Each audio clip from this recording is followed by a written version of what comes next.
Pois é, e tem um complemento, inclusive, em relação aos interrogatórios, porque antes de ser ouvido no judiciário, Jair Bolsonaro procurou Michel Temer para se aconselhar e ouviu do MDBista que deveria adotar um tom menos agressivo no interrogatório. Segundo informações publicadas pelo jornal O Globo, o ex-presidente teria procurado o seu antecessor no cargo, pois ele já auxiliou Bolsonaro em outros momentos. O líder dos conservadores passou o fim de semana anterior ao depoimento em São Paulo para se consultar com advogados e preparar a sua estratégia. Temer é próximo de integrantes do judiciário. Seus aliados disseram que ele acompanhou a oitiva e considerou que Bolsonaro foi bem. Inclusive, viu com bons olhos as brincadeiras feitas na sessão. Você, Cristiano Beraldo, percebeu essa mudança de tom, essa nova estratégia de Jair Bolsonaro? As informações indicam que tem um dedinho de Michel Temer. Mas isso tem algum tipo de reflexo prático? Talvez uma consequência, uma pena abrandada por conta disso ou nada a ver? Peniato, Michel Temer é ex-presidente da República, ex-presidente da Câmara dos Deputados, professor de Direito Constitucional, é o que se pode chamar de um gentleman no trato com as pessoas e bastante conservador nos seus hábitos. E eu tenho um pouco de dificuldade de imaginar o ex-presidente Michel Temer combinando uma piada a ser contada por Jair Bolsonaro ao ministro Alexandre de Moraes, que foi para o Supremo Tribunal Federal a partir de uma indicação de Michel Temer enquanto estava na presidência da República. Não acho que o tipo de direito, de atuação, de militância jurídica de Michel Temer seja um tipo de militância da galhofa. Até porque me parece que, depois de ter proferido todos os ataques durante tanto tempo, chegando ao ponto de, num comício na Avenida Paulista, dizer textualmente que não atenderia mais, não cumpriria mais decisões vindas do Supremo Tribunal Federal tomadas por Alexandre de Moraes. O ex-presidente, no exercício do cargo de presidente da República, disse isso. Então, imaginar que a sua estratégia de defesa é a humilhação, porque, obviamente, quem disse tudo o que ele disse a respeito de Alexandre de Moraes, e disse com convicção, chegar na frente do ministro para dizer: ministro, vem ser meu vice-presidente, meu candidato a vice, tem que ter realmente ter perdido absolutamente toda a dignidade, porque é assim que eu vejo esse tipo de comportamento. Os animados, aqueles que ficam aplaudindo tudo e qualquer coisa que o ex-presidente fale, acham que a estratégia para ele dizer que ele será candidato no ano que vem. Então as pessoas se iludem com aquilo que elas querem. Agora, este tipo de comportamento não representa a direita aguerrida que precisa existir no Brasil para que o Brasil dê uma guinada de volta à normalidade, de volta ao progresso, de volta ao equilíbrio de poderes. Adotar a galhofa, a piadinha, a risadinha nervosa, não condiz com aquilo que está sendo tratado no Supremo Tribunal Federal. Fizeram ou não fizeram alguma coisa errada? Porque se nada fizeram de errado, assumam o que fizeram. Fiquem firmes e aguentem as consequências. Porque é assim que uma pessoa de garra, de fibra, deve fazer. Então, Caniato, eu sinceramente tenho muita dificuldade de acreditar que aquilo que se viu no depoimento do ex-presidente foi uma estratégia combinada com o ex-presidente Michel Temer. Pois é, você, Dávila, quero te ouvir também. A adoção desse tom mais ameno por parte de Jair Bolsonaro, essas brincadeiras mencionadas pelo Beraldo, muitos fizeram essa reflexão. Bom, as brincadeiras são justamente para quebrar o gelo, né? Um momento ali de muita sisudez. Essa foi a estratégia do ex-presidente Bolsonaro, enfim, mas tudo isso tende a funcionar? Você viu com bons olhos ou com maus olhos, Dávila? Eu vou dizer o que eu vi com bons olhos, depois o que eu vi com maus olhos. O bons olhos foi o clima de cordialidade. É assim que se trata numa república. Um questiona, o outro responde, um respeita. Então, a cordialidade faz parte do clima de um tribunal. E isso eu achei que foi um aspecto muito positivo. Aquilo não se transformou num palanque político, né, eleitoreiro, e também não se transformou numa plataforma de justiceiro. Então, este clima de cordialidade é algo tão comum nas democracias, mas tão raro no Brasil. Então, esse foi um aspecto positivo que eu achei. O que eu vejo com maus olhos, e aí um pouco corroborando com o Beraldo, é até hoje a falta de noção da liturgia do cargo que as pessoas ocupam. Não existe esse respeito. Parece que a formalidade do cargo, os rituais do cargo, é uma espécie de ritual careta. Não tem nada de careta. É isto que acaba balizando o comportamento das pessoas. E quando você perde essas referências, o que acontece é que você acaba caindo nessas banalidades, brincadeiras, que isso... Olha, vamos resumir aqui. O caso da narrativa sustentada pela Procuradoria-Geral da República, que pode levar à cadeia tantas pessoas, é por causa do descuido do uso das palavras durante tanto tempo dessas pessoas que estão sendo julgadas. Porque se fossem pessoas que usassem as palavras de maneira cuidadosa, elas não estariam sendo pegas ou colocado entre aspas para jogar contra essas pessoas, e elas podem cair na cadeia, elas podem ficar na cadeia, elas podem ser condenadas, muito mais porque esse descuido com as palavras acaba alimentando a narrativa da Procuradoria-Geral da República. Por isso, cuidado com as palavras, cuidado com o respeito ao cargo, os rituais, é algo muito importante. Então, eu entendo que o conselho do ex-presidente Michel Temer, nesse sentido, trate com cordialidade, né, e evite brincadeiras. Agora, brincadeira é impossível de evitar em pessoas como essas que estão sendo julgadas, principalmente o ex-presidente Bolsonaro. É uma coisa instintiva dele, é o jeito dele ser. Mas é justamente o descuido das palavras. Quantas testemunhas ontem, Canhato, pediram desculpas pelas palavras? O que é isso? É uma reação sem pensar. Só que você esquece que você é ministro da Casa Civil, que você é ministro da Defesa, que você é uma pessoa que está ocupando um cargo importante. Não dá. Você tem que pensar 2 vezes quando você exerce um cargo público ao se manifestar. Então não é lugar de brincadeira, não é lugar de conversa de botequim, é lugar de tratar com seriedade a função que cada um cumpre. E foi justamente essas escorregadas que abriu espaço para uma narrativa que pode levar essas pessoas à cadeia. Não, o próprio ex-presidente Jair Bolsonaro, em dado momento, chegou a pedir desculpas quando o ministro que o interrogava lembrou de um episódio em que o então presidente mencionava nomes de ministros, fazendo uma associação ou uma alusão à propina, 20 milhões, 10 milhões, enfim. E aí o ex-presidente Jair Bolsonaro chegou, inclusive, a se desculpar. Mas você estava falando de liturgia, Dávila, eu me lembro do então ministro Marco Aurélio Mello repreendendo advogados de uma sustentação oral, porque eles se referiam aos ministros por você ou vocês, né? E ele acabou chamando a atenção desses advogados naquela sessão, isso certamente há mais de 5 ou 6 anos. Mas você, Mota, a informação, a notícia indica que o ex-presidente Michel Temer teria aconselhado Jair Bolsonaro a ajustar o discurso, amenizar o tom no interrogatório, e aí muitos conectam essa informação ao que foi visto no interrogatório. Jair Bolsonaro, um pouco diferente daquele que as pessoas conhecem, inclusive fazendo brincadeiras com o ministro do STF.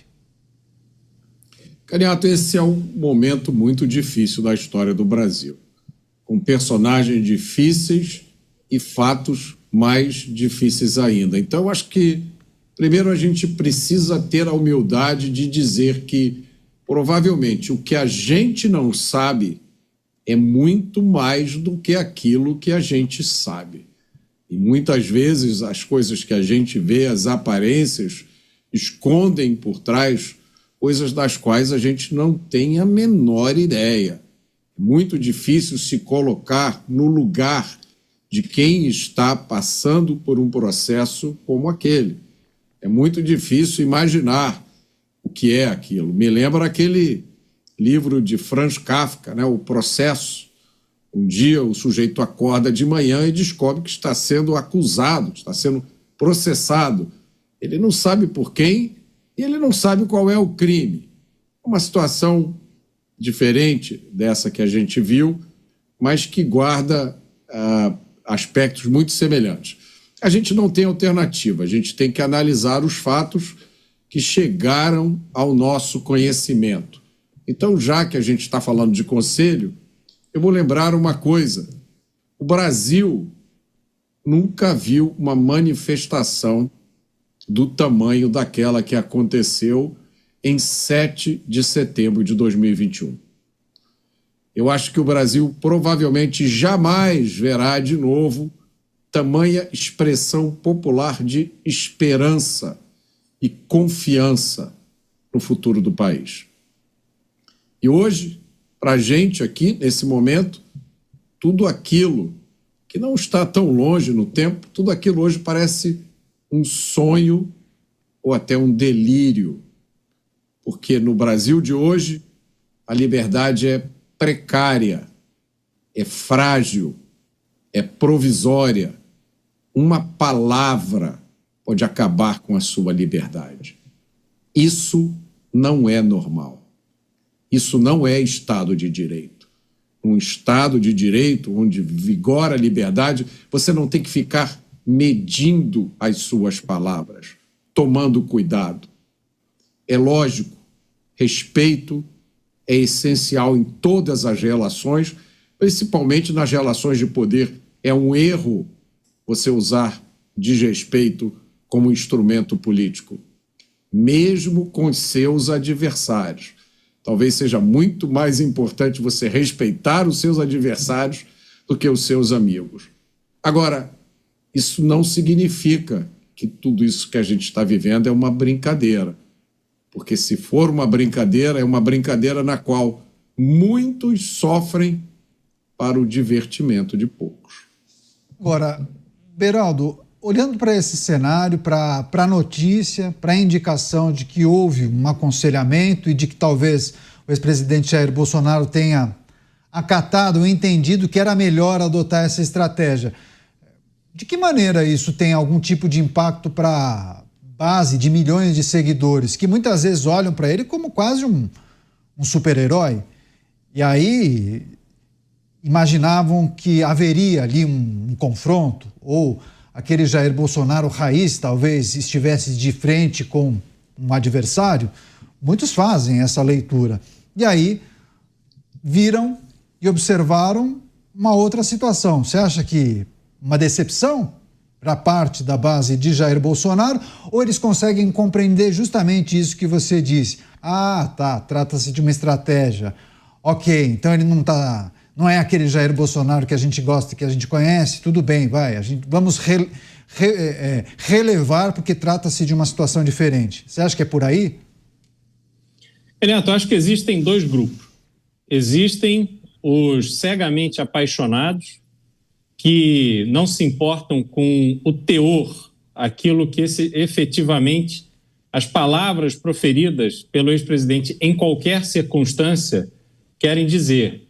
Não importa o que ele fala, não importa se ele chamou os manifestantes de 8 de janeiro e aquelas figuras mais emocionadas com o que aconteceu ali entre o fim da eleição e o 8 de janeiro, ele chamou essas pessoas de malucas, com desdém.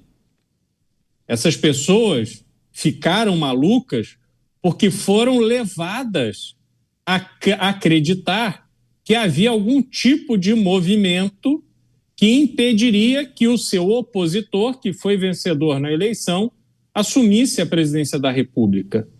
Essas pessoas, elas não estavam fazendo um cálculo detalhado, técnico, sobre quais são as medidas cabíveis dentro da Constituição. Não, elas ouviam mensagens e elas agiam ou criavam expectativas em relação a essas mensagens. Pois bem, foram reduzidas a meras malucas.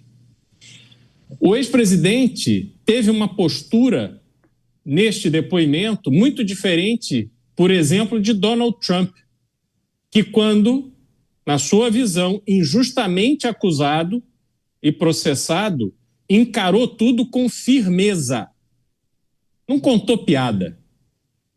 Fez cara de quem estava irritado em razão da injustiça que sofria. Se nós olharmos para os depoimentos da Operação Lava Jato, em que membros da esquerda brasileira foram interrogados, presos, mas ficaram ali não fazendo piadinha.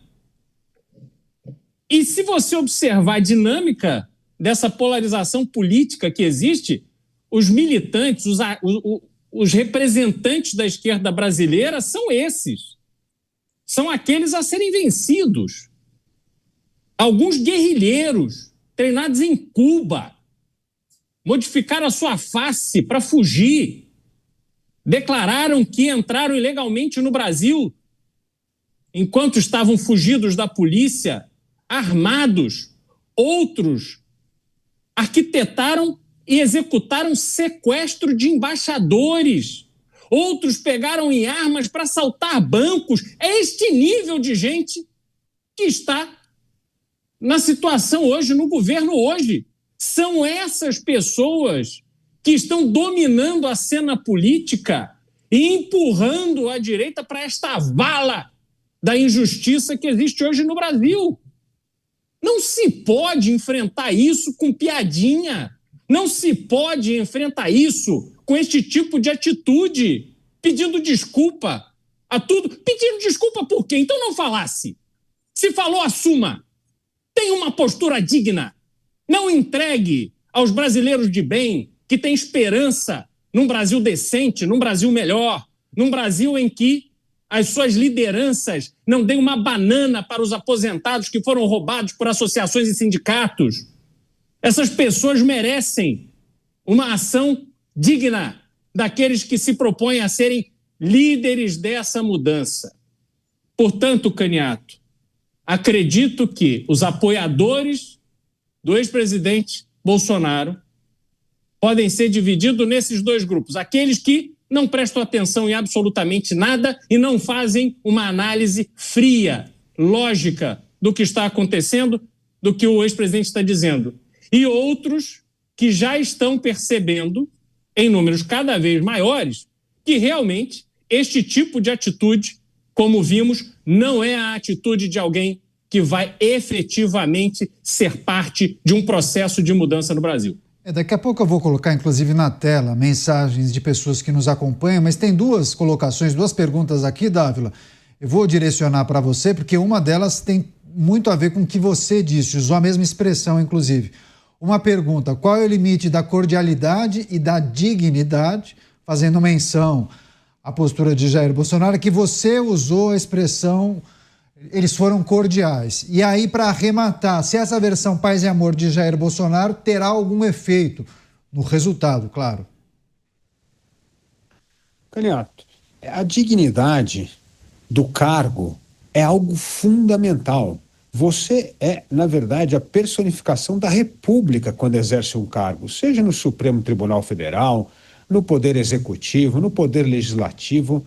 Você está revestido de autoridade, você recebe esta autoridade ou pelo voto ou por indicação para exercer a sua função em nome da República, em nome do cidadão, em nome do país. Olha o peso dessa responsabilidade. Por isso é preciso, sim, a dignidade, a formalidade, o respeito à regra e ser muito cuidadoso no uso das palavras. Porque você não é mais o Caniato, agora você é o ministro das comunicações, é outro papel. Então as pessoas precisam se preparar para ocupar esse cargo dessa forma, digna significa, na ocupação de cargo público, o respeito integral às regras, aos rituais, e você ter a consciência plena de que a sua palavra agora não é mais a sua palavra de cidadão, mas é a sua palavra de autoridade que exerce o poder em nome do povo, em nome do país. A cordialidade é o comportamento respeitoso, educado, tolerante. Educação, cordialidade é algo fundamental. É isso que define um país civilizado de um país bárbaro. A cordialidade é o que faz com que as relações humanas sejam sólidas, produtivas e respeitosas. Por isso, essa mistura de cordialidade com a dignidade do cargo são dois elementos fundamentais para o exercício do poder, do respeito e da tolerância. Coisas, Canhato, que não temos mais visto no Brasil há muito tempo. Por isso, se quisermos recuperar a credibilidade das instituições, precisamos resgatar a dignidade do exercício do cargo. Se quisermos acabar com a polarização no país, nós precisamos voltar a tratar as pessoas com respeito, com cordialidade. E porque sem respeito e cordialidade, nós não toleramos as diferenças. Nós não respeitamos o contraditório. E vai sobrar o quê? A censura, a repressão. A tratar uma pessoa que pensa diferente de nós como um inimigo a ser eliminado. Não é assim na democracia. A democracia é preciso respeito, cordialidade, para convivermos pacificamente com a pluralidade e a diversidade. E entendendo que pluralidade e diversidade, Canhato, é um ativo para a sociedade e não um problema. Não, eu achei conceitualmente perfeito, mas eu entendi muito mais no sentido de Jair Bolsonaro ter ultrapassado o limite da cordialidade e ele acabou ferindo a sua própria dignidade. Ele foi mais do que cordial quando foi quase submisso ou brincalhão com o ministro do Supremo, e aí muitos entenderam. Bom, ele feriu sua própria dignidade quando adotou essa postura. Me parece que esse foi o sentido dado pela pessoa. Quer só arrematar, daí eu passo para o Malta. Mas, justamente, ele, ao pedir desculpas por determinadas palavras, mostra o descuido e a falta de dignidade como ele exerceu a função pública. Ele continuou na presidência da República como se fosse o deputado do baixo clero. Não, você mudou de posição. Você está ocupando o cargo mais importante do país. E se não fosse, como eu disse, esse descuido com a palavra, provavelmente não teria tido uma narrativa que sustentasse o processo que ele está respondendo no momento. Então, este descuido pode custar a liberdade do ex-presidente Bolsonaro. Isso mostra que, ao ser descuidado com a palavra, ao não seguir os rituais da dignidade do cargo, você coloca em risco não só a sua gestão, mas o seu futuro e, principalmente, esse julgamento da posteridade. Você, Mota, os muitos aspectos que envolvem a maneira como Jair Bolsonaro se colocou nesse interrogatório, e aí teve até uma mensagem aqui, se essa versão paz e amor terá algum efeito, né, no resultado desse processo, desse julgamento. Eu acho que isso são coisas absolutamente secundárias, Canhato. Eu acho que a gente tem que se ater aos aspectos principais do que está acontecendo, do que aconteceu. E o aspecto principal que mais me chama a atenção e que foi ressaltado por inúmeros juristas é que aquelas pessoas estão sendo acusadas de uma conduta que não configura crime. É isso que muitos juristas dizem. Não tem nada de errado em você criticar o governo. Não tem nada de errado em você achar que determinado governo que está entrando vai ser ruim para o país. Qual é o problema disso? As palavras não configuram crime. Eu não acho que porque você não usou as melhores palavras possíveis, você tem que ser sujeito ao inquérito criminal, processado e preso. Se esse critério fosse usado, eu acho que o Brasil teria uma quantidade enorme de homens públicos na prisão. Porque a falta de inabilidade no uso das palavras é a característica principal de certos políticos nossos. E eu não estou falando de Jair Bolsonaro. Jair Bolsonaro tem momentos em que, sim, ele se expressa da forma dele, característica natural, momentos. Para outros políticos brasileiros não é momento, não. É a rotina deles. É só você pegar uma longa lista de discursos. Prática para alguns políticos brasileiros, não há uma aparição pública em que não é dito alguma coisa inapropriada, usado uma expressão grosseira. Isso é a rotina. Eu acho que isso é secundário. Eu defendo que isso faz parte da liberdade de expressão. A gente não pode ter polícia de palavras ou polícia de pensamentos. A polícia tem que ir atrás de crimes. O que a pessoa está dizendo ou a expressão que ela usou é secundário. O importante é o que ela fez. O que ela fez. Tem uma expressão que diz muito bem isso. Os seus gestos falam tão alto, as suas ações falam tão alto que eu não consigo escutar o que você diz. Então, nós temos que tomar cuidado para não gastar o nosso tempo inteiro prestando atenção nos detalhes, enquanto o essencial passa na nossa frente.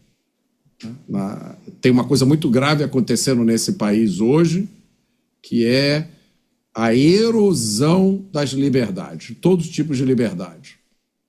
E a gente tem que tomar cuidado para não embarcar nessa canoa. Como eu vejo muita gente dizendo, não, eu sou a favor da regulamentação das redes sociais, porque tem muita grosseria nas redes sociais, tem muita coisa ruim.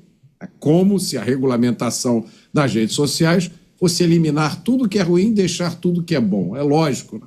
Sempre vai haver alguém que vai julgar o que é ruim e o que é bom, e não vai ser o que essa pessoa que eu mencionei aqui acha que é o que é bom e o que é ruim. Eu acho que a mesma coisa vale para a questão das palavras, da expressão. Ou a gente leva a liberdade de expressão a sério, ou então regula tudo, tira todo mundo do ar, calem-se todos, e a gente só vai falar aquilo que é permitido pelas autoridades. Pois é, quero agradecer a Ana Amélia de Moura. Ela escreveu o seguinte: que eu saiba, é muito digno pedir desculpas, mas ainda quando se está lidando com adversários que possuem o poder. Obrigado pela mensagem, viu, Ana? Agora, Beraldo, na notícia, nós também trouxemos a informação há pouco sobre manifestação de juristas que estão participando do processo lá em Brasília, na Corte Suprema, e teve aquela manifestação, aquela indicação de que seria muito importante encerrar esse caso ainda em 2025 para que não haja interferência no processo eleitoral, né? E aí, por algumas vezes, vocês disseram, bom, mas quando há uma manifestação como essa, já há algum tipo de interferência no processo eleitoral, né? E aí eu tenho observado alguns apontamentos muito interessantes que dizem respeito ao resultado desse julgamento, que o resultado desse julgamento vai ser um ativo que vai ser utilizado pelos candidatos à presidência em 2026. Isso pode seduzir, inclusive, parte do eleitorado, a depender de como aquele pré-candidato se posiciona sobre, sei lá, indulto ou não. O cara pode ir para lá ou para cá. Você acha que, de fato, isso vai virar uma pauta tão importante quanto, sei lá, saúde e educação? Isso deve ganhar um protagonismo na campanha também? Tudo vai depender da sentença, efetivamente, se a sentença proferida vai chegar ao ponto de pedir a prisão e essa prisão ser mantida por um período longo ou não, se a pena será de restrição, uma prisão domiciliar ou alguma coisa dessa natureza. Então, ainda há alguns elementos que precisam ser definidos antes que a gente possa avaliar como será o impacto nas eleições do ano que vem. Agora, obviamente, o quebra-cabeça das eleições de 2026, ele começa a ser montado a partir desse julgamento. Porque, conforme for a situação de Jair Bolsonaro, ele terá mais ou menos influência na definição de quem será o candidato que receberá apoio dos partidos da base de Jair Bolsonaro, digamos assim. Agora a gente tem o PP e União Brasil anunciando aí uma ruptura com o governo, então obviamente seria para apoiar o candidato à direita na eleição do ano que vem. Então isso tudo precisa ser definido, mas tratar do indulto como um elemento fundamental, eu acho que é um pouco inócuo, porque a questão do indulto, para tudo isso que a gente está vendo no Brasil, acho que é um instrumento que pode ser usado por qualquer pessoa de bom senso, né? Lembrando que a esquerda brasileira ela não tem definição, só existe um único candidato que é o atual presidente. Não há uma sucessão natural ali. A pessoa da sua confiança, que seria Fernando Haddad, está completamente queimado em razão do desempenho do Ministério da Economia nessa gestão. Então, o candidato teria que ser o próprio presidente.